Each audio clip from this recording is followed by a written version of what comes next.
Hello dear students, जो ये lecture है, लास्ट लेक्चर जो मैंने आप लोगों को दिया था बैक्टीरियल सेल वॉल, उसी से ही आगे मैं इसको ले रहा हूँ। तो सेल वॉल किस चीज़ का बना होता है ये मैंने आप लोगों को बताया था, पेप्टाइडोग्लाइकन या म्यूरिन का, वो मैंने बताया आपको।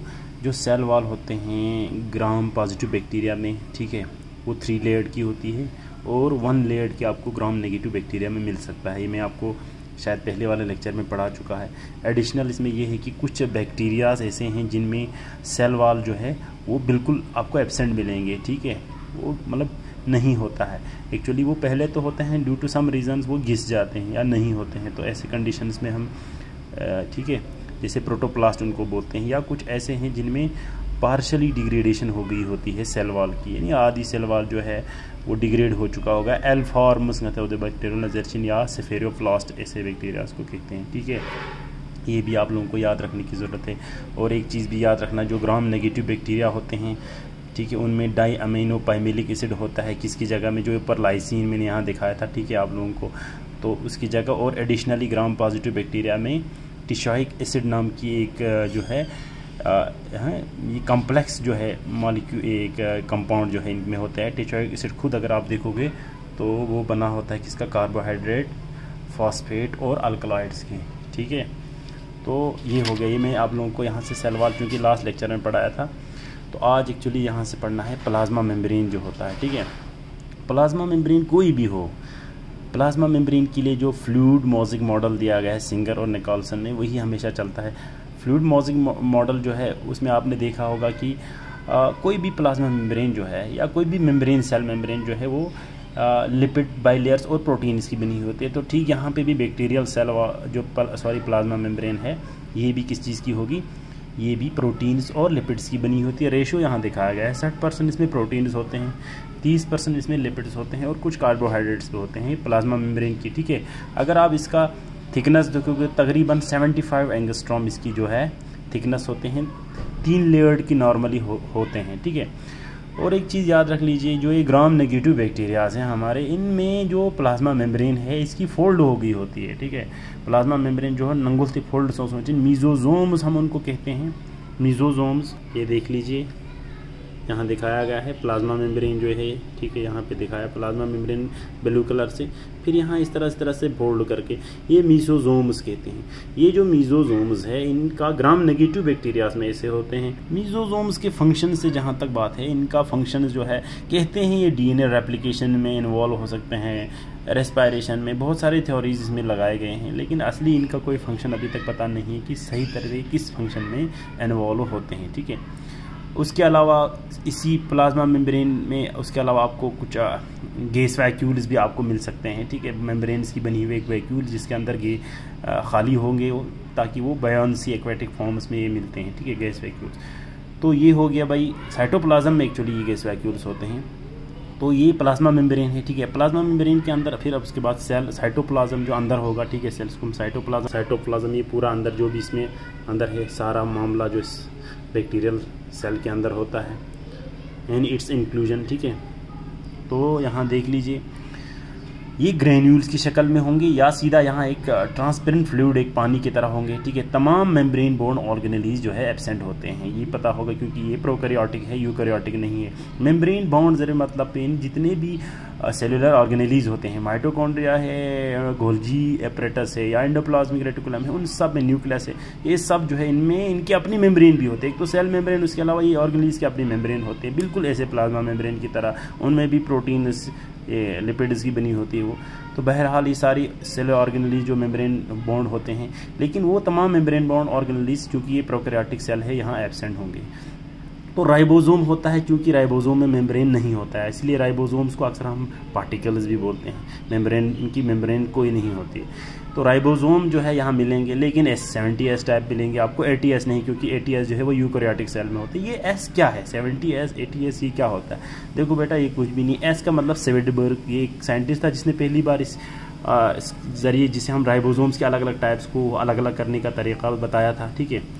एक ATS, हम क्या करते हैं, हम राइबोसोम्स को यूकैरियोटिक और प्रोकैरियोटिक सेल का अगर हम उनको सेंट्रीफ्यूगेशन करते हैं तो एक मीटर होगा, ठीक है, जिसे हम बोलते हैं टेम्परेचर को हम एक नापते नहीं है, 30 degree Celsius, 20 degree Celsius, 40 degree Celsius, इस तरह से इसमें सेविडेबल अपनी कोफिशिएंट होती है, ठीक है। इस लेवल में किस लेवल के जो सेटल सचिन, जब इसको हम सेंट्रीफ्यूगेट करते हैं एक मशीन में, सेंट्रीफ्यूगेशन में राइबोसोम, उसको सेंट्रीफ्यूगेटर में जब इनको सेंट्रीफ्यूगेशन करते हैं तो जिस लेवल पे ये सेटल होगा 70S जो है, हाँ इसकी एक मेजरमेंट होती है जहाँ पे ये सेटल होता है, तो 70S। 80S पे सबसे चिंटे रोचिन वो नीचे से थोड़ा, ये मान लो जिस तरह एक गाढ़ा पानी है जिसमें मिट्टी है, रेत है और पानी है ना, तो इस पानी को जो ये धूला पानी जो होगा, इसको हम जब हम कुछ देर के लिए रखते हैं तो वो सेटल हो जाएगा। सबसे नीचे इस बकेट में क्या सेटल हो जाएगा, सबसे नीचे सैंड सेटल हो जाएगा, फिर ऊपर थोड़ा सा क्ले यानी जो मिट्टी होगा वो सेटल होगा, ऊपर पानी होगा, ठीक है, इस तरह से। तो यूँ है ना, अपनी अपनी डेंसिटी के हिसाब से सेटल होगा। बिल्कुल इसी तरह से ये राइबोसोम भी जब हम इसको सेंट्रीफ्यूगेट करता है तो ये सेटल होता है, तो अपनी अपनी लेवल के हिसाब से 70S सेविडेबल के हिसाब से जो 80S सक्सीड चिंटे जिन भारी होते हैं वो थोड़ा नीचे सेटल हो जाएगा, ठीक है। तो ये राइबोसोम जो 70S टाइप के होते हैं प्रोकैरियोट्स में, सारे बैक्टीरियाज में भी होते हैं। उसके अलावा क्योंकि राइबोसोम जो है इन्वॉल्व होते हैं प्रोटीन सिंथेसिस के साथ, क्योंकि एक mRNA जो है इसके अंदर चला जाता है इस तरह से, तो mRNA को फिर ट्रांसलेट करता है, ट्रांसलेशन करता है, यही राइबोसोम प्रोटीन सिंथेसिस करता है इस mRNA से। क्योंकि हमारे जो बैक्टीरियाज होते हैं या यू बैक्टीरियाज, इनमें mRNA इसी तरह से एक mRNA होगा, उसके ऊपर 1.5 सारे जो राइबोसोम जो है उसके ऊपर इस तरह से अटैच होगा, सब डुलेनोचिन सास प्रोटीन सिंथेसिस इस तरह से इनमें हो रहा होगा, ठीक है। तो बहरहाल इस टाइप की स्ट्रक्चर को हम पॉलीराइबोसोम्स कहते हैं, ठीक है। देख लीजिए इस स्ट्रक्चर में आपको दिखाया गया है पॉलीराइबोसोम, ठीक है, यूँ इस तरह से होगा, ठीक। अच्छा जी, उसके बाद अगर आप देखेंगे डीएनए की जहाँ तक बात है, एक डबल स्ट्रैंडेड डीएनए होगा, सेल के अंदर होते हैं, कोई हिस्टोन प्रोटीन्स नहीं होते हैं, और ये जो डीएनए है ये सेल के बीच वाले एरिया में होते हैं, क्योंकि हम इसको न्यूक्लियस भी नहीं कहेंगे तो न्यूक्लियोइड कहते हैं, डबल स्ट्रैंडेड डीएनए यार, ठीक है। यहाँ दिखाया गया है एक डीएनए है, बीच में डबल स्ट्रैंडेड डीएनए है, सीधा इस तरह से, इसको क्रोमोसोम भी बोल सकते हैं। नॉर्मली इसको हम क्रोमोसोम नहीं कहते हैं, क्यों नहीं कहते हैं, क्योंकि क्रोमोसोम जब बनेगा उसमें क्रोमोसोम जब डीएनए अच्छी तरह से वाइंड हो जाती हैं, फिर इसके साथ बहुत सारे वाइंडिंग कराने के लिए बहुत सारे histone proteins, basic histone proteins होते हैं, वो ज़रूरत होते हैं, क्योंकि वो इसमें एब्सेंट होते हैं। तो यहाँ क्रोमोसोम नॉर्मली बनते नहीं, लिख सकते हैं, लेकिन प्रॉपर क्रोमोसोम यहाँ एब्सेंट होता है, ठीक है। तो इस रीजन को हम न्यूक्लियोइड बोलेंगे। यहाँ पे एक डबल स्ट्रैंडेड डीएनए बैक्टीरियाज में होते हैं, जीनोम, जेनेटिक जो इनका ब्लूप्रिंट है, ठीक है। उसके अलावा रिजर्व फूड मटेरियल्स होते हैं, ग्लाइकोजन या बीटा हाइड्रोक्सीब्यूरेट्स वगैरह जो है, इनके कुछ ग्रैन्यूल्स भी आपको साइटोप्लाज्म के अंदर मिल सकता है। यहाँ दिखाया गया है, देखिए ग्लाइकोजन्स, लिपिड ग्रैन्यूल्स यहाँ से, ठीक है। तो उसके अलावा यहाँ एक तो ये जीनोमिक डीएनए है, ठीक है, जो लगाते हैं जीनोम यानी जिस अपना जो मेन डीएनए है। उसके अलावा भी एक और जो है डीएनए का एक टुकड़ा इसमें होते हैं बैक्टीरियल सेल में, सारों में नहीं होते, कुछ में होता है, तो उसको हम प्लाज्मिड कहते हैं, एक्स्ट्रा जीनोमिक डीएनए, याद रखना, ठीक है। डबल स्ट्रैंडेड एक डीएनए नॉर्मली होता है छोटा सा, इस डीएनए के अलावा ये जीनोमिक डीएनए है, इस जीनोमिक डीएनए के अलावा एक्स्ट्रा जीनोमिक एक डीएनए बैक्टीरियाज में होंगे तो हम उनको प्लाज्मिड कहेंगे, ठीक है। क्या कहेंगे? प्लाज्मिड कहेंगे। तो ये प्लाज्मिड्स, ये भी सेल के अंदर, it is A double stranded extra genomic DNA present in the cytoplasm, and इसके बहुत सारे टाइप्स होते हैं ऑन द बेस ऑफ इनकी फंक्शन के हिसाब से। देखिए कुछ बैक्टीरियल सेल में एफ फैक्टर टाइप है ना, एफ प्लाज्मिड होता है, फर्टिलिटी फैक्टर भी हम उसको बोलते हैं, फैक्टर मतलब प्लाज्मिड लैजेरिन या सेक्स प्लाज्मिड बोलते हैं। ये क्यों होते हैं? जिनमें ये एफ फैक्टर होता है, ठीक है, उनको हम, उन बैक्टीरियल सेल को हम डोनर सेल या एफ पॉजिटिव सेल्स भी बोलते हैं। जिनमें नहीं होगा उनको हम रिसेप्टर या एफ नेगेटिव बैक्टीरियल सेल्स भी बोलते हैं। तो इनसे क्या होता है, जिस बैक्टीरियल सेल में अब क्या होगा, ये सेक्स प्लाज्मिड या ये जो वाला प्लाज्मिड होगा, तो उनमें कंजुगेशन ट्यूब या सेक्स पेलेस जो आप लोगों को मैंने बताया वो फॉर्मेशन होता है, ठीक है। यानी जो इस तरह से बैक्टीरियल सेल के ऊपर इस तरह से वो स्ट्रक्चर नहीं बनता है, पेलस नाम की जो स्ट्रक्चर है, वो इसी वजह से, क्योंकि इसके अंदर एक जीन होता है, वो जीन कोड करता है एक्चुअली इस टाइप की स्ट्रक्चर फॉर्मेशन को, ठीक है। तो एफ पॉजिटिव जितने भी होंगे उनमें इस टाइप की, ठीक है, क्या होगा, प्लाज्मिड होगा। तो ये एक टाइप की प्लाज्मिड कुछ बैक्टीरियल सेल्स में होते हैं। किसी में जो है आर फैक्टर या आर प्लाज्मिड होते हैं, RTF जैसे यहाँ लिखा गया है, रेजिस्टेंस ट्रांसफर फैक्टर इनको हम बोलते हैं।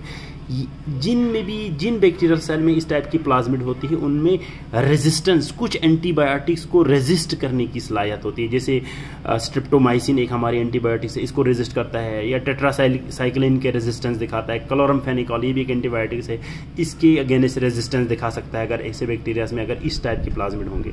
या कुछ बैक्टीरियाज में कोल प्लाज्मिड होते हैं। कोल जो है कोलेसिन से निकाला है, क्योंकि अब जिस बैक्टीरिया में ये कोल टाइप के प्लाज्मिड होते हैं वो एक खास किस्म की एंटीबायोटिक्स प्रोड्यूस करता है, यानी कुछ केमिकल सक्रीट करता है। उस केमिकल से बाकी किस्म के, बाकी स्पीशीज़ के जो बैक्टीरिया है उनको किल करता है। एंटीबायोटिक्स, कोलेसिन एक एंटीबायोटिक्स है, तो ये भी कुछ एक अच्छा। उसके अलावा आप देखो राई प्लाज्मिड या टाइप प्लाज्मिड, राइजोजीन एक डिजीज़ का नाम है, प्लांट्स में होता है इस प्लाज्मिड की वजह से। या ट्यूमर है ना, ट्यूमर ट्यूमिफिशंस को हम बोलते हैं प्लाज्मिड, ठीक है। तो ये एग्रोबैक्टीरियम ट्यूमिफिशंस की वजह से होते हैं, सॉरी इन बैक्टीरियाज में इस टाइप के प्लाज्मिड्स होते हैं। तो एग्रोबैक्टीरियम इसमें एग्जांपल लिखा गया है, इनमें ये और ये टाइप के प्लाज्मिड अलग अलग स्पीशीज़ के इनमें होते हैं, जिसकी वजह से प्लांट्स में ट्यूमर या राइजोजीन एक किस्म का स्वेलिंग्स हो से बहुत सारे सुनसे रूट लंच उस दरख्तों में, ठीक है, उस प्लांट्स में, ठीक है। तो ये राई प्लाज्मिड और टाइप प्लाज्मिड कुछ बैक्टीरियाज में होते हैं, जैसे यहाँ लिखा गया है। और कुछ बैक्टीरियाज में डिग्रेडिव प्लाज्मिड्स होते हैं। ऐसे बैक्टीरिया जिनमें ये प्लाज्मिड होते हैं तो अक्सर वो हमारे जो पेट्रोलियम्स होते हैं, ये सेंगती सड़क साथ अमीनो टारकोल वगैरह जाते हैं, इनको डिग्रेड करते हैं, क्योंकि उनमें डिकम्पोज करने की ऐसे प्लाज्मिड्स होते हैं, जिसकी वजह से वो ऐसे हाइड्रोकार्बन्स को, जैसे हमारे पेट्रोलियम वगैरह है, इनको डिकम्पोज कराता है, ठीक है। तो ये कुछ टाइप्स हैं। इन अलग अलग टाइप्स की प्लाज्मिड्स अलग अलग स्पीशीज़ ऑफ बैक्टीरियाज में आपको प्रेजेंट हो सकता है। अब उसके बाद न्यूट्रिशन की जहाँ तक बात है, क्योंकि आपको पता है न्यूट्रिशन बैक्टीरिया में ऑटोट्रॉपिक हो सकते हैं या हेटेरोट्रॉपिक होते हैं। इसमें ज़्यादा मैं डिस्कस नहीं करूँगा, क्योंकि ऑटोट्रॉपिक हेटेरोट्रॉपिक आपको पता ही है। फोटो ऑटोट्रॉपिक हो सकता है ऑटोट्रॉपिक में, या कीमो ऑटोट्रॉपिक हो सकता है। क्योंकि फोटो आपको पता है फोटोसिंथेसिस के वक्त जितने भी फोटोट्रॉपिक्स है उस वक्त क्या होते हैं, H2O जो है वाटर जो है उसको सूरज की लाइट की मौजूदगी में फोटोलिसिस होता है, वाटर होता है, और इसको तोड़ दिया जाता है oxygen plus electron plus proton में, ठीक है। प्रोटॉन जो है वो और कहीं यानी फोटोफॉस्फोरिलेशन में हिस्सा ले देता है। जो इलेक्ट्रॉन जो यहाँ से चला जाता है ये इलेक्ट्रॉन ट्रांसपोर्ट चेन में चला जाता है हमारे जो ग्रीन प्लांट्स में, और जो ऑक्सीजन है ये रिलीज हो जाता है। इसी वजह से कहते हैं फोटोसिंथेसिस ऑक्सीजन बीइंग मदर दूध वाटर प्लस फोटोलिसिस से इस वाटर की इस वक्त फोटोलिसिस होती है, फोटोसिंथेसिस के बाद ये ऑक्सीजन रिलीज हो जाता है, ठीक है। तो इसी ऑक्सीजन का इलेक्ट्रॉन जो है वो इलेक्ट्रॉन ट्रांसपोर्ट में यूज़ करता है। तो जब भी फोटोसिंथेसिस नॉर्मली प्लांट में होता है तो इलेक्ट्रॉन डोनर जो है वो ऑक्सीजन होता है, ठीक है। तो यहाँ थोड़ा सा वेरिएशन है। जब यहाँ फोटो ऑटोट्रॉपिक्स होते हैं तो फोटोसिंथेसिस में इंस्टीड ऑफ वाटर इनऑर्गेनिक या ऑर्गेनिक हाइड्रोजन जो है वो होता है एज ए इलेक्ट्रॉन डोनर। और क्योंकि अब जब यहाँ पे इनऑर्गेनिक और ऑर्गेनिक हाइड्रोजन होगा तो उस वक्त ऑक्सीजन यहाँ पे इस टाइप की फोटो ऑटोट्रॉप्स में या इस वक्त जब फोटोसिंथेसिस होगा उस वक्त जो है ऑक्सीजन यहाँ रिलीज इस टाइप की बैक्टीरियाज में रिलीज नहीं होगा। यहाँ एग्जाम्पल दिखाया गया है, देखो यहाँ दिखाया गया है 6 टाइम्स कार्बन डाइऑक्साइड। यहाँ पे देखो ये इनऑर्गेनिक हाइड्रोजन सल्फाइड है, ठीक है। तो यहाँ पे चूंकि यहाँ ऑक्सीजन नहीं है तो इसकी फोटोलिसिस होती है, ये एज ए इलेक्ट्रॉन डोनर यहाँ एक्ट करता है लाइट की मौजूदगी में। जैसे किन बैक्टीरियाज में होते हैं, ग्रीन सल्फर बैक्टीरियाज में। क्लोरोबियम यहाँ एग्जांपल दिया गया है, ये कार्बोहाइड्रेट बनेगा उस वक्त, और यहाँ पे वाटर रिलीज हो जाएगा, सल्फर भी कुछ रिलीज हो जाते हैं, प्लस कुछ एनर्जी यहाँ रिलीज हो जाएगा, ठीक है। तो ये यहाँ है। उसके अलावा ये हो गया इनऑर्गेनिक हाइड्रोजन, और कभी कभी ऑर्गेनिक, जैसे यहाँ प्रोपेनॉल दिखाया गया है 6 times carbon dioxide plus propanol जो है इन प्रेजेंस ऑफ लाइट। और यहाँ पर्पल नॉन सल्फर बैक्टीरिया जैसे रोडोस्पाइरलियम एग्जांपल है, ये वाला जो है ऑर्गेनिक इनऑर्गेनिक सल्फर है, ऑर्गेनिक सल्फर डोनर है ना। यहाँ पे वाटर की जगह जो है ये इलेक्ट्रॉन डोनर्स होते हैं इनमें। तो यहाँ कार्बोहाइड्रेट प्लस वाटर प्लस ये निकल जाता है, ठीक है। तो ये याद रखना, यहाँ जो है इस टाइप की फोटोसिंथेसिस में जो है वो इलेक्ट्रॉन डोनर कौन होता है, इलेक्ट्रॉन डोनर जो है वो ऑर्गेनिक या इनऑर्गेनिक जो हाइड्रोजन होते हैं, ठीक है। ये हो गया फोटो ऑटोट्रॉप्स। अब कीमो ऑटोट्रॉप्स है तो यहाँ सिंपली लाइट होगा ही नहीं, क्योंकि यहाँ क्या करते हैं, अब जो ये लाइट यहाँ जो काम करते हैं इस वक्त जो है they utilise the energy release during chemical reactions, ठीक है, instead of light for photosynthesis. जैसे एग्जांपल यहाँ पे नाइट्रोसोमोनास और नाइट्रोबैक्टर की दी गई है, ये हमारे फोटो ऑटोट्रॉप्स हैं। हेटेरोट्रॉप्स जो होते हैं इसमें पैरासाइट हो सकते हैं, सेप्रोफाइट्स होते हैं डेड एंड डिकेइंग में, या सिम्बायोटिक होते हैं। एग्जांपल यहाँ लिखा गया है पैरासाइट है ना, एग्रोबैक्टीरियम, जैसे मैंने पहले ही बताया था, ये कुछ प्लांट्स में राइजोजीन वगैरह की डिजीज़ काज करता है। सेप्रोफाइट जैसे साइटोफागा एग्जांपल है, ये डेड एंड डिकेइंग में होते हैं। सिम्बायोटिक जैसे राइजोबियम होते हैं हमारे लिग्यूमिनस प्लांट्स, यानी हमारे जो पी वगैरह है इनमें होते हैं, ठीक है। तो ये हेटेरोट्रॉप्स की कुछ बैक्टीरियाज है जिनमें न्यूट्रिशन इस टाइप की होगी। फिर रही रेस्पायरेशन। मोड ऑफ रेस्पायरेशन जो है ये क्योंकि एरोब्स हो सकते हैं या एनएरोब्स हो सकते हैं, ये आप लोगों ने बचपन से पढ़ते आए हैं 9th से। ऑब्लिगेट एरोब्स हो गया, सिर्फ और सिर्फ in presence of oxygen grow कर सकता है और cannot survive in absence of oxygen, ठीक है, जैसे अजोटोबैक्टर है। ऑब्लिगेट एनएरोब्स ये सिर्फ और सिर्फ ऑक्सीजन की एब्सेंस में ग्रो करेगा और ऑक्सीजन की प्रेजेंस में ये ग्रो नहीं कर सकता है, जैसे क्लॉस्ट्रिडियम इसमें एग्जाम्पल लगाया गया है, ठीक है, बोटेलिनम। अच्छा, कुछ फैकल्टेटिव भी होते हैं। फैकल्टेटिव मतलब टर्म पुरान टेम्परेरी जरिन, एक्चुअली देखो फैकल्टेटिव एरोब्स एक्चुअली तो एनारोब्स होते हैं, लेकिन कैन सर्वाइव, कुछ हद तक ये ऑक्सीजन की प्रेजेंस में भी ये सर्वाइव कर सकते हैं। क्लोरोबियम इसमें एग्जांपल है। दूसरा इसमें फैकल्टेटिव एनारोब्स होगा, ये एक्चुअली एरोब्स होते हैं लेकिन ऑक्सीजन की एब्सेंस में भी कुछ हद तक ये ग्रो कर सकता है, जैसे सिडोमेनस। तो फैकल्टेटिव जो टर्म है टेम्परेरी लिखा होता है, ठीक है। तो ये कुछ इसमें ये रेस्पिरेशन से रिलेटेड है। अब रिप्रोडक्शन की बात है, ठीक है। रिप्रोडक्शन जो है बैक्टीरिया में जो है एसेक्सुअल के ज़रिए से तकरीबन जो है ये रिप्रोड्यूस जो एसेक्सुअली ही होता है, ठीक है। तो बाइनरी फिशन पहला वाला इसमें एसेक्सुअल में चूँकि कोई गेमेट्स फॉर्मेशन नहीं होती है, ठीक है, पेरेंट्स इन्वॉल्व नहीं होते हैं, दो मेल और फीमेल टाइप का। बाइनरी फिशन, बाई मतलब सो टू, फिश हो गया सेपरेट हो जाना, ठीक है। Binary fission it is the most common method and very fast होता है ऑप्टिमल टेम्परेचर पे, यानी 20 से 25 डिग्री सेल्सियस पे का मन तेज होना। एक्सप्लेन इसको पहली बार कैरेन ने किया था 1963 में। इस प्रोसेस के दौरान क्या होता है कि डीएनए जो है सीधा एक बैक्टीरियल सेल के अंदर जो है वो डीएनए इस तरह से है, तो इसकी क्या हो जाती है, इसकी 2 कॉपी इस तरह बन जाता है। तो फिर उसके बाद धीरे धीरे साइटोप्लाज्म के 2 हिस्से हो जाते हैं, एक सेल में चला जाता है, दूसरा कॉपी दूसरे सेल में चला जाता है और फिर पूरा सेल जो है सेपरेट होकर 2 बन जाता है, ठीक है। तो यही लिखा गया है, copy of DNA, exact copy of DNA हो जाएगा फॉर्मेट। तो उसके बाद क्या हो जाएगा, एक सेल में एक कॉपी डीएनए हो जाता है, दूसरे सेल में दूसरा कॉपी चला जाता है, इसलिए 2 सेल जो बाद में बनेंगे ये एग्जैक्टली आइडेंटिकल होंगे, ठीक है, डॉटर सेल्स बन जाते हैं, ठीक। एक स्टेज ऐसा आ जाता है जब एक डीएनए यहाँ से जब सेपरेट होकर एक सेल में जाएगा तो ये थीटा जैसा लगता है, बस एक डीएनए होगा, दूसरा डीएनए यहाँ से इस तरह चला जाता है, तो एक थीटा का जैसा, ग्रीक लेटर जो है थीटा जैसा एक शक्ल आ जाता है। इस वजह से कभी कभी इसको हम थीटा रेप्लिकेशन भी इस बाइनरी फिशन को कहते हैं। It is a asexual type of reproduction. तो 2 cells thus formed are identical and it creates only new bacteria. इससे कोई भी जेनेटिक डाइवर्सिटी नहीं आते हैं, ठीक है। अक्सर हमारा जेनेटिक डाइवर्सिटी जो है सेक्सुअल रिप्रोडक्शन के वक्त जब गेमेट्स बन जाता है, ठीक है, जब हमारे रिकम्बिनेशन हो जाता है उस वक्त, चूँकि एसेक्सुअल में ऐसा कुछ होता नहीं है तो जेनेटिक डाइवर्सिटी यहाँ नहीं आएगा इस प्रोसेस से, ठीक है। उसके बाद एक तो ये है, दूसरा यहाँ पे एंडोस्पोर फॉर्मेशन हो जाता है। एंडोस्पोर सिंपली क्या है, बैक्टीरियल सेल जो है कभी कभी थिक वॉल हो जाता है, इसके बाहर से बहुत एक सेल जो है इसका सेल वॉल बहुत थिक हो जाता है, इसमें कुछ केमिकल्स जो है वो इसके साइटोप्लाज्म में जमा होना स्टार्ट होता है, जैसे डाई पिकोलेनिक एसिड होता है और कैल्शियम पॉजिटिव आयन जो बहुत ज़्यादा इसके अंदर जमा हो जाता है। ये इसलिए जमा हो जाता है क्योंकि ये हाई टेम्परेचर या कोल्ड टेम्परेचर के बाद कोगुलेशन से बचाता है उस सेल को, ठीक है, समझो सा। तो ये अगर एंडोस्पोर जो है ये कोई रिप्रोडक्शन का तरीका तो नहीं है, लेकिन ये एक अनफेवरेबल कंडीशन से किसी भी बैक्टीरिया को बचाता है। तो यहाँ लिखा गया है ये रेजिस्टेंस ऑफ स्पोर्स है अनफेवरेबल कंडीशंस के लिए, तो हम इसको बोलेंगे एक बैक्टीरियल सेल से एक जो एंडोस्पोर्स बनता है, और हम इसको ये बोल सकते हैं कि ये एक अलग रिप्रोडक्शन का प्रोसेस नहीं है, बल्कि एक तरीका है जिसके ज़रिए एक अनफेवरेबल कंडीशन से बैक्टीरिया निकल जाएगा, ठीक है। तो ये आप इसको बोल सकते हैं। हो गया ये रिप्रोडक्शन के एसेक्सुअल मीन से। अब सवाल ये है कि देखो भाई, अब एसेक्सुअल तरीके से अगर बैक्टीरिया रिप्रोड्यूस होता है तो इनमें जेनेटिक डाइवर्सिटी नहीं आएगा, लेकिन बैक्टीरियाज में जेनेटिक डाइवर्सिटी देखा गया है। अब सवाल ये है कि जेनेटिक डाइवर्सिटी बैक्टीरियाज में आता है कैसे है, तो वो कुछ मेथड्स है जिनके ज़रिए बैक्टीरियाज में क्या आता है, जेनेटिक डाइवर्सिटी आता है। उस प्रोसेस को हम बोलते हैं पैरासेक्सुअल्स, ठीक है। Genetic diversity achieved by 3 parasexual veg.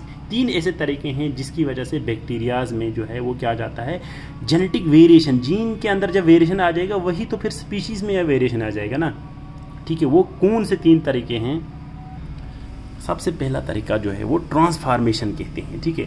Transform जो है ये सबसे पहले ये तरीका फ्रेडरिक ग्रिफिथ, एक ब्रिटिश साइंटिस्ट, 1928 में इसने एक बैक्टीरिया है डिप्लोकोकस निमोनिया, जिसे निमोनिया जिसको हम बोलते हैं, जिसे निमोनिया होता था, इसमें स्टडी किया। देखो मैं पहले सीधा इसकी एक्सपेरिमेंट को बता दूंगा आपने। इसने क्या लिया, एक किस्म का बैक्टीरिया डिप्लोकोकस, एक स्पीशीज था जिसको आर टाइप बोलता था, रफ टाइप इसका नाम था। जब ये रफ टाइप से इस माउस को जब इन्फेक्शन इसने करवाया तो माउस को जो है वो निमोनिया नहीं हुआ, ठीक है, माउस सर्वाइव हो गया।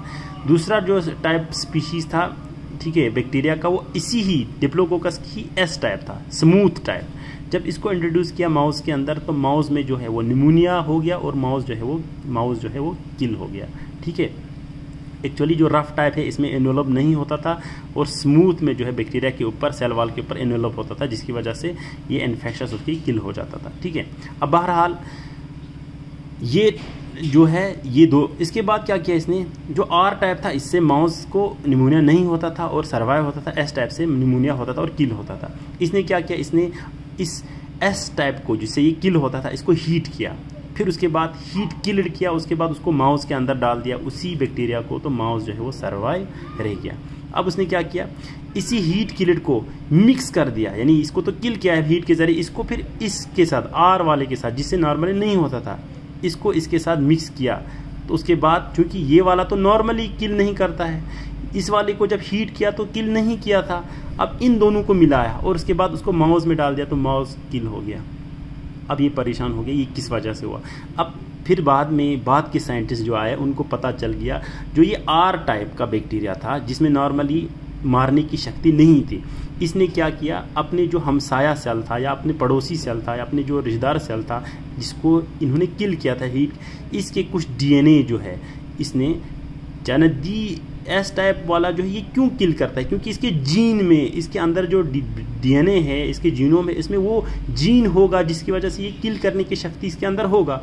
तो इसने क्या किया, इस आर वाले टाइप वाले सेल ने इसके अपने डेड रिलेटिव से जिसको हीट के जरिए किल किया था, इनके कुछ डीएनए जो है अपने सेल के अंदर इस मेम्ब्रेन के जरिए, कुछ प्रोटीन इस प्लाज्मा मेम्ब्रेन पे कोई रिसेप्टर प्रोटीन उसके अंदर इसने अपने अंदर ले लिया, जिसकी वजह से इसकी जीन्स में कुछ वेरिएशन आ गया और ये इसको किल करने लगा। तो इस प्रोसेस को हम बोलते हैं ट्रांसफॉर्मेशन, ठीक है, ट्रांसफॉर्म्ड सेल। अब चूंकि ये नॉर्मली किल नहीं करता था लेकिन इसने अपने डेड रिलेटिव से वो बैक्टीरिया एब्जॉर्ब किया, अब ये जो किल करने की शक्ति इसके आर टाइप के अंदर आ गया, तो ये ट्रांसफॉर्म्ड सेल है, ठीक है। तो a process in which bacterial cell picks, उठाना, स्मॉल डीएनए फ्रैगमेंट्स, छोटे छोटे डीएनए के fragments from its dead relatives, अपने मरे हुए बैक्टीरियल सेल के उनसे ले जाता है, फ्रॉम द सराउंडिंग मीडियम्स, इर्द गिर्द जो इसके मीडियम होगा उसके, with the help of membrane receptors, इसके अपने मेम्ब्रेन, सेल मेम्ब्रेन पे कुछ रिसेप्टर है जिसके जरिए अपने डेड रिलेटिव्स के कुछ डीएनए अंदर लेता है। अब ऐसे सेल्स को हम ट्रांसफॉर्म्ड सेल्स कहते हैं। Incorporated DNA shows expression with in the cell. अब जो कि अब ये इनकॉर्पोरेटेड जो डीएनए इसने अपने अंदर ले लिया वो अब एक्सप्रेस करना शुरू कर देगा इस सेल के अंदर, और ऐसे सेल को हम बोलते हैं ट्रांसफॉर्म्ड सेल। तो इस ट्रांसफॉर्म्ड सेल से इसे तो कोई नया सेल तो वजूद में नहीं आया, लेकिन उसी बैक्टीरियल सेल के अंदर जेनेटिक डाइवर्सिटी, पहले किल नहीं करता था लेकिन अब वेरिएशन आ गया, अब ये किल करने लगा। तो ये सिर्फ ऐसे किल करने की शक्ति को नहीं, इस तरह से बहुत सारे अलग अलग टाइप के ट्रेट्स या कैरेक्टर जो है बैक्टीरिया अपने अंदर ले सकता है अपने रिलेटिव, डेड रिलेटिव सेल से, ठीक है। तो वेरिएशन आ जाता है, कहने का मतलब है बैक्टीरियल सेल के अंदर वेरिएशन आता है। तो bacterial transformation does not form new bacteria but introduce some genetic diversity to it, ठीक है, ये हो गया ट्रांसफॉर्मेशन। उसके बाद कंजुगेशन, कंजुगेट बोलते हैं टू कम क्लोज, ठीक है। ये डिस्क्राइब पहली बार लीडर और टाटम ने जो है 1946 में 1946 में स्टडी किया गया था इस प्रोसेस को। It involves replication and transformation of A plasmid, यानी पहले ही मैंने बताया जब वहाँ पे आप लोगों ने प्लाज्मिड की बात करी थी, मैंने वहाँ बताया था कि जो सेक्स प्लाज्मिड, पहला टाइप ऑफ प्लाज्मिड जो पढ़ाया था, इस टाइप की प्लाज्मिड कुछ सेल्स में होते हैं और उनमें इस तरह से कंजुगेशन ट्यूब बनता है, ठीक है। ऐसे सेल्स को हम F पॉजिटिव या डोनर सेल्स बोलते हैं, और कुछ में ऐसा नहीं होता है, तो ठीक है, उनको हम बोलेंगे F नेगेटिव या रिसेप्टर सेल्स बोलते हैं, ठीक है। अब क्या होगा, क्योंकि इसके अंदर कुछ प्लाज्मिड्स होते हैं, एफ प्लाज्मिड इसके अंदर होगा और इसके अंदर एफ प्लाज्मिड नहीं होगा। एक तो इसका अपना जीनोमिक डीएनए होता है इस तरह से, प्लस इसके पास एफ प्लाज्मिड, इसके पास भी जीनोमिक डीएनए तो होगा, लेकिन जो है एफ प्लाज्मिड इनके पास नहीं होगा। तो फिर क्या करते हैं, कंजुगेशन के वक्त क्या करते हैं, देखो अब ये दो सेल जो है एफ पॉजिटिव सेल और एफ नेगेटिव सेल आपस में एक दूसरे के बिल्कुल क्लोज आ जाता है इस तरह से, ठीक है, क्लोज होना दी सेल पर नेगेटिव सेल पर दी छन पैसेज इसके क्लोज आ जाता है, और क्लोज आने के बाद इन दोनों के बीच में ये कंजुगेशन ट्यूब का तरह एक चैनल बन जाता है यही। लेकिन ये ट्यूब जो है ये इस जो ये प्लाज्मिड यहाँ नहीं है इसकी वजह से ये बन गया, क्योंकि इसमें कुछ जीन्स होते हैं जो इस प्रोटीन इसको कोड करता है, यहाँ पे इसमें पिलस प्रोटीन जो है, उसके बाद ही कंजुगेशन ट्यूब बन गया।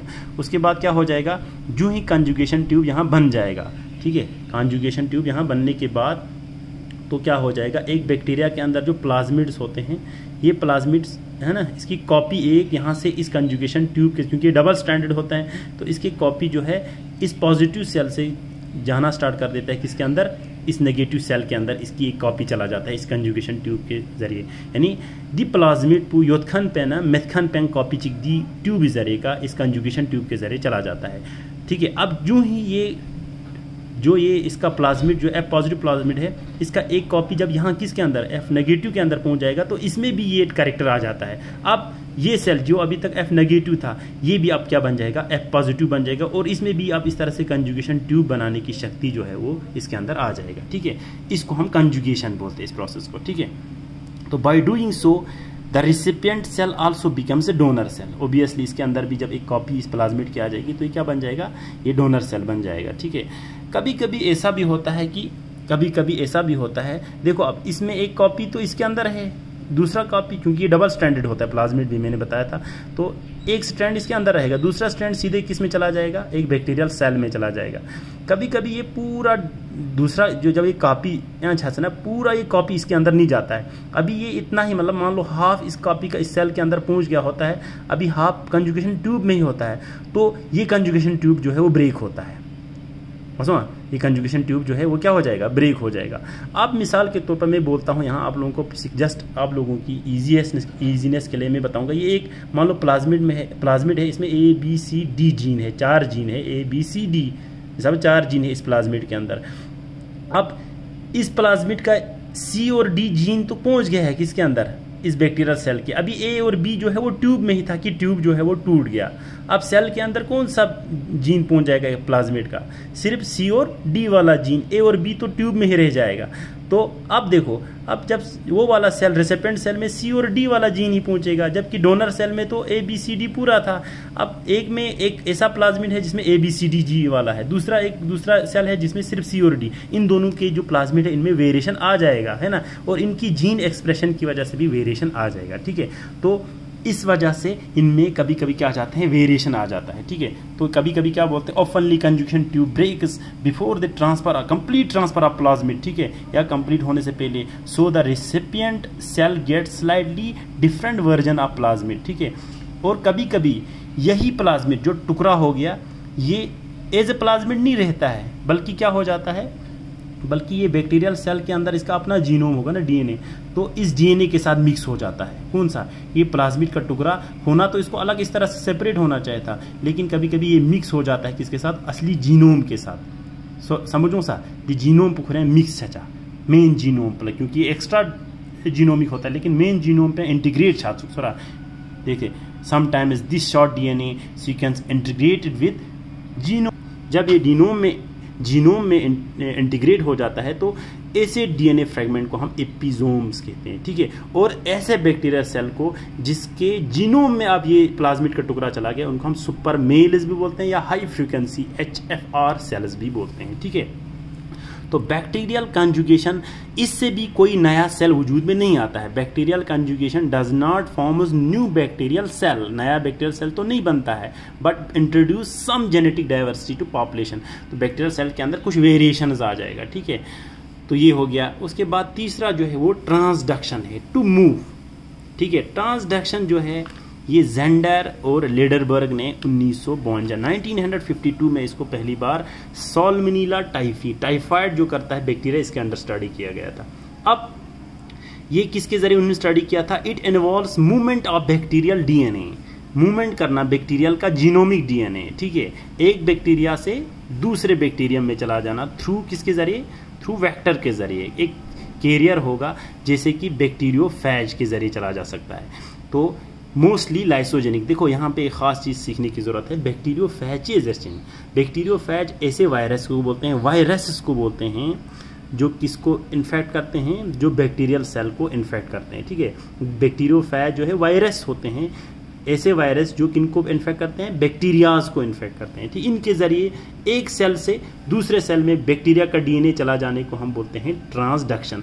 देखो वो कैसे पॉसिबल है, ये एक बैक्टीरियोफेज यहाँ पे बनाया गया है। बैक्टीरियोफेज जो है, ठीक है, इसका बाहर से प्रोटीन का कोड होता है। बैक्टीरियोफेज एक वायरस है, याद रखना ये वायरस है, और इसके अंदर बाहर से प्रोटीन कोड बस है, प्रोटीन का बना हुआ होता है। उसके अंदर डीएनए होता है, इस तरह डबल स्टैंडर्ड डीएनए, इसका जीनोम है वायरस का, ठीक है।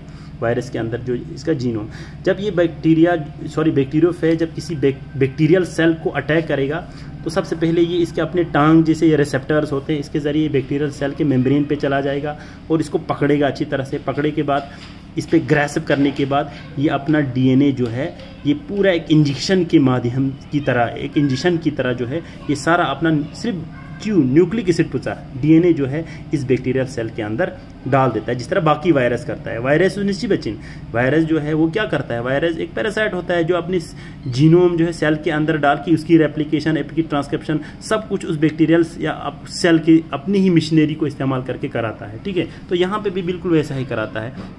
ये क्या करेगा, ये अपना जो है जीनोम इस सेल के अंदर डाल देता है। डालने के बाद इस बैक्टीरियल सेल का कोई तमाम एंजाइम, रेप्लिकेशन के एंजाइम, ट्रांसक्रिप्शन के एंजाइम, ट्रांसलेशन के एंजाइम सारा जो है वो इस्तेमाल करता है अपना ही डीएनए जो है उसको रेप्लिकेट करने के लिए, इस वायरस का डीएनए रेप्लिकेट करने के लिए, इसी की प्रोटीन सिंथेसिस करने के लिए इस्तेमाल करता है, ठीक है। ये खतरनाक तरीका होता है वायरस के। तो ये क्या करता है, ये अपना जीनोम इसके अंदर डाल देता है बहरहाल। उसके बाद क्या करेगा, अब जो ही इसका जीनोम इसके अंदर चला जाएगा तो नॉर्मली क्या होता है कि नॉर्मली जो है इस तरीके से चला जा सकता है, ये यहाँ अलग ही रहेगा, इसका डीएनए जो है अलग रहेगा।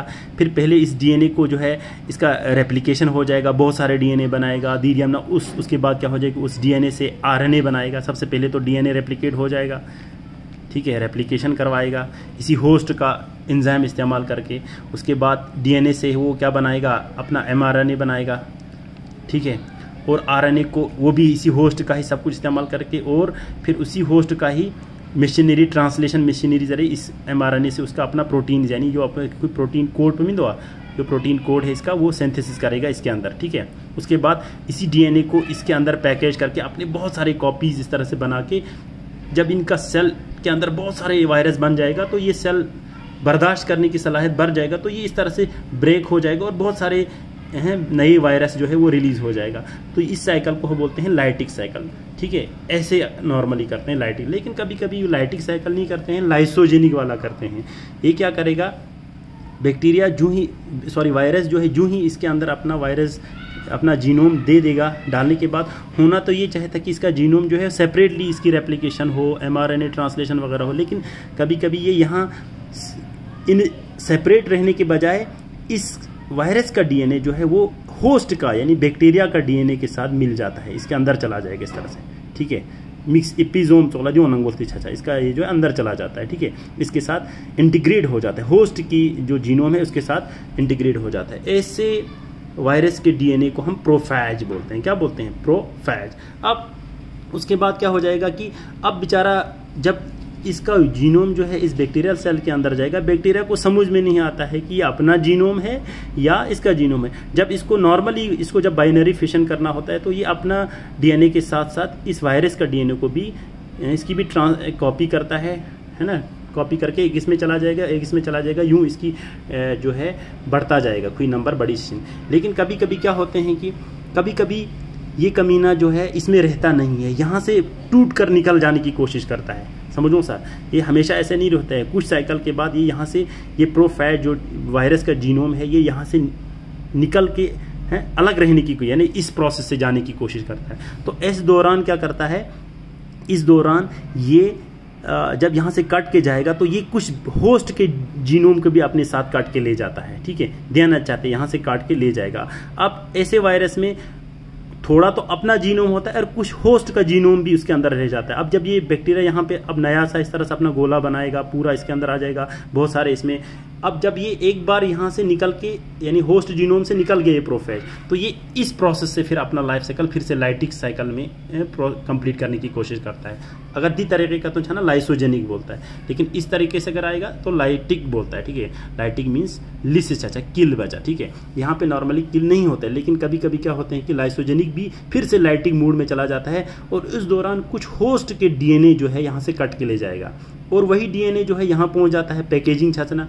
और जब ये इस टाइप के वायरस जो है, कभी कभी इस टाइप के वायरस जब नए बैक्टीरियल सेल को इन्फेक्शन करेगा तो एक तो ये अपना जीनोम तो इसके अंदर डाल ही देगा, प्लस वो जीनोम जो दूसरे किसी होस्ट बैक्टीरिया का अपने साथ लाया था उसको भी इसके अंदर डाल देता है। ठीक है, अब ऑल्सो डीएनए एक बार फिर से अगर वो प्रोफेज हो गया तो इस बैक्टीरियल सेल में इस तरह से है वेरिएशन आ जाता है। इसीलिए मैंने लिखा था यहाँ पे क्या लिखा है, यहाँ पे क्या लिखा है, it involves movement of bacterial DNA from one bacterium to another bacterium through vector. यहाँ पे वेक्टर जो है बैक्टीरियोफेज है, मोस्टली किस तरीके से, लाइसोजेनिक साइकिल के जरिए। ठीक है, तो यहाँ दिखाया गया है transduction does not produce new cell, इससे नया सेल तो नहीं बनता है, लेकिन बैक्टीरियल सेल के अंदर कुछ जेनेटिक डाइवर्सिटी जो है वो इंट्रोड्यूस कर देता है इस प्रोसेस के जरिए। ठीक है, तो ये ट्रांसडक्शन है। इस लेक्चर में यहीं पे ही है, मैं समाप्त कर देता हूँ इस वीडियो को।